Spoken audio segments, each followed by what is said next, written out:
करता है। बनारस अपने स्वाभिमान का सम्मान जरूर करता है, लेकिन बनारस किसी राजनीतिक नफरती लोगों को जगह नहीं। नियत हम लोगों ने पहचान लिया है और नरेंद्र मोदी और योगी बाबा की और पूरी भाजपा का राम नाम सत्य होने जा रहा है। दलित के ऊपर हमला करना चाहते हैं और पीडीए का फार्मूला जो अखिलेश यादव जी लेकर के जीते हैं, उस पीडीए फार्मूले पर हमला करने की एक साजिश है। यानी पिछड़े और दलित को आर्थिक बहिष्कार करने का। वो जो कांवरिया लेके जाएगा, वो जब वो मुसलमान देखेगा तो वही कांवरिया हरिजन चमार को भी देखेगा, वही कांवरिया सोनकर पासी को भी देखेगा, वही कांवरिया, क्योंकि उसके अंदर अब हृदय में बाबा विश्वनाथ के प्रति आस्था नहीं रहेगा। उसका आंख खाली जो है जातिवाद और धर्मवाद पर टिका रहेगा। तो ऐसे आस्थावान का ध्वजारीकरण है और ऐसे आस्था का बिक्रीकरण नरेंद्र मोदी जी और योगी बाबा करते हैं। तो हमको लगता है कि यह कड़ी निंदा का विषय है। सरकार, योगी सरकार कहती है कि राष्ट्र को बचाना है और हिंदुत्व को कायम रखना है। देखिए, एक बात हम आपको बता दें, राष्ट्र वो बचा पावे योगी बाबा या नहीं बचा पावे, वो पहले अपनी सरकार बचा लें तो ही ठीक है। और ये जो एजेंडा नेम प्लेट का आया है, ये भारतीय जनता पार्टी का आपसी फुट मतअव्वल, जो सिर्फ फुटअव्वल है, उसका मामला है। अभी आप केशव प्रसाद मौर्य जी को मुख्यमंत्री बनाने की जुगत को आपने देखा, पूरे देश ने देखा। हमको ये लगता है कि योगी बाबा खुद मोदी और अमित शाह के सरकार को सेंट्रल में गिराना चाहते हैं, क्योंकि मोदी का जो सरकार है वो सेकुलरिज्म वाले दलों के समर्थन से सरकार बना। जेडीयू का प्रवक्ता केसी त्यागी योगी आदित्यनाथ के इस फैसले का विरोध क्यों कर दिया, हमको इसका जवाब दे दीजिए। सब छोड़िए, आरएलडी जयंत चौधरी ने विरोध किया, टीडीपी ने विरोध किया, भारतीय जनता पार्टी का सहयोगी दल लोजपा लोक जनशक्ति पार्टी चिराग पासवान ने खुल के विरोध किया। तो हमको ये लगता है कि मुसलमान एक बहाना है।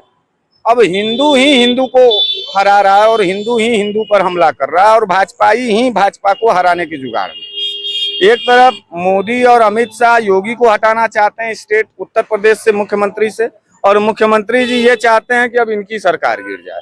तो ये आपसी भाजपा का झगड़ा है और ये बड़ा खुशनसीबी की बात है, ये बड़ा राहत देने की बात है कि जिन लोगों ने गैंग बना करके देश में नफरत बोने का काम किया, हिंसा और दगाबाजी करने का काम किया, आज वो उनका परिणाम उनके घरों में दिखाई दे। मतलब आप कह रहे हैं कि जो अगर ठेले कुंचे पे नाम लिखा जाएगा या फिर सावन में कांवरिया जो आएंगे उनके लिए अगर एक व्यवस्था दी जा रही है सरकार की तरफ से, तो वो एजेंडा है, या तो फिर आप तो खुद तिलकधारी हैं, उनके लिए अगर कोई व्यवस्था अगर की जा रही है? यही व्यवस्था देना था। प्याऊ नहीं दे सकती थी, मेडिकल सुविधा नहीं दे सकती थी, वो तो हर जगह हर चौराहे पे रहती है। तो ठेला भी वैसा था मिलता। अच्छा, आज आपको भी और आपके योगी जी को बड़ा तड़प हो गया हमारे सुविधा कांवरियों का। 2014 से नरेंद्र मोदी जी की सरकार है। योगी जी हमारे भी हैं और आपके भी हैं। नहीं, हमारे नहीं, हमारे नहीं। कैसे कह दे रहे हमारे नहीं? हमारे नहीं, सरकार हमारे अगर होते बहन जी, आपके अगर होते तो पहलवान बेटियों पर बोलते योगी जी, पेपर लीक पर बोलते योगी जी, किसानों के ऊपर जब छातियों पर थार चढ़ाया जा रहा था तब बोलते योगी जी। कैसे आप कह दें कि आपके हैं योगी जी? हो सकता है कि आपके चेहरे पर, आपके आंखों पर अभी भी कुछ पर्दे होंगे, हमारे पर्दे हट चुके हैं। क्योंकि बहन जी, हम जानते हैं एक बात, हमारे पूर्वजों ने कहा, सोना परखे बार बार, आदमी परखे एक बार।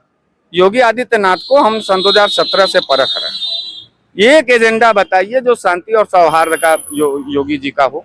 तो कहते तो हैं कि चाहे सावन का मौसम हो, चाहे नवरात्र का हो, सौहार्दपूर्व उनको शांति पूर्वक बिताते हैं, उनकी प्रशासन उनको सहयोग करके उनको बिताती है। कब नहीं बीतता था? सन 2014 के पहले कोई नवरात्र का दंगा याद हो तो आप बता दीजिए, कोई सावन का दंगा याद हो तो बता दीजिए। कहते हैं 2014 से पहले गुंडागर्दी होती थी, योगी सरकार कहती है कि गुंडागर्दी होती थी, मारपीट होता था, किसानों के छातियों पर गोली चलती थी, नौजवानों का पेपर लीक होता था, नौकरी मांगने पर लाठी मिलती थी, विपक्ष में बोलने पर बाद जेल होता था, स्वतंत्र पत्रकारिता करने के लिए मुकदमे लगते थे। पूछ तो रहे, बता नहीं पा रहे। सन 2017 से लेकर 24 के बीच में जो कांवरिया मुसलमानों के हाथ का पानी पी चुका है, उसका आस्था तो खत्म हो गया। क्यों चुप थे सन 2017 से लेकर 24 तक योगी आदित्यनाथ। ये एजेंडा है बहन जी।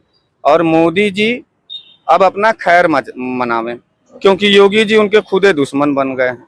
और ये एजेंडा मोदी की सेंट्रल के सरकार को गिराने का एजेंडा है, इंटरनेशनल मुद्दा बनते जा रहा है। आपकी देश की छवि खराब हो रही है प्रिया बहन। और आपसे यही निवेदन है कि जातिवाद और धर्मवाद के नशे से शिकार ना होकर के संविधानवाद होकर के और मानवतावाद पर कदम रख करके चलिए। हमको उम्मीद है कि हम दोनों लोगों का मेहनत रंग लाएगा और ये भारत को महान बनाएगा। मतलब बनारस इस बार स्वीकार नहीं करेगा? इस बनारस कभी भी स्वीकार नहीं किया। 1.5 लाख वोटों से पसीना छोड़ करके नरेंद्र मोदी जीते हैं, देश का बड़का प्रधानमंत्री। 1.5 लाख चप्पल चल गया। कितना झूठ हम लोग बर्दाश्त करेंगे, कितनी गुंडई बर्दाश्त करें और कितना भौकाल बर्दाश्त करें और कितना झूठ बर्दाश्त करें। हमेशा वही मुसलमान, मटन, मुल्ला, मस्जिद, कितना सुने, नहीं सुनते जा रहा है। अब इन काले चेहरे वाले लोगों की काली नीयत हम लोगों ने पहचान लिया है और नरेंद्र मोदी और योगी बाबा की और पूरी भाजपा का राम नाम सत्य होने जा रहा है।